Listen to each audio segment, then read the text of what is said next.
คำว่าห่างเกิดขึ้นที่ใดเกิดกับใครมันบ่สำคัญ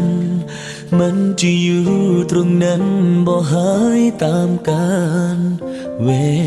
ลาว่าสิผ่านมาดนปานใดในหัวใจ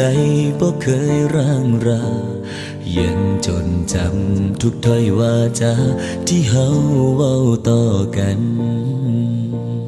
เมื่อสวรรค์แยกกายเฮาสองจากคู่ครองเป็นคนอื่นไกลเหลือแต่คำสัญญาใช่ไหมที่ยัง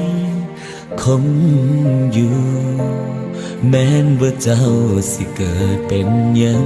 บ่เคยคิดสั่งย้อนหาคนหูสิเคียงข้างให้ได้หูหัวใจยังคงเดิมบ่มีอีหยังมาพังทลา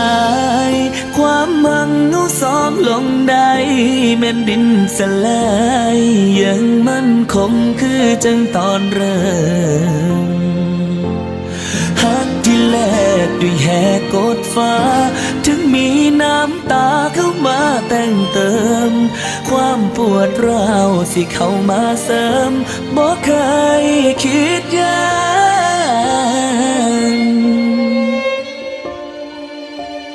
ในวันนี้เฮาเจอกันแล้ว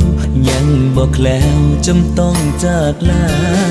คนที่เฮาตามหาเป็นยังคือบ่สมใจให้คงท่าอีกกี่พันปีให้อยู่ตรงนี้อีกนานเท่าไร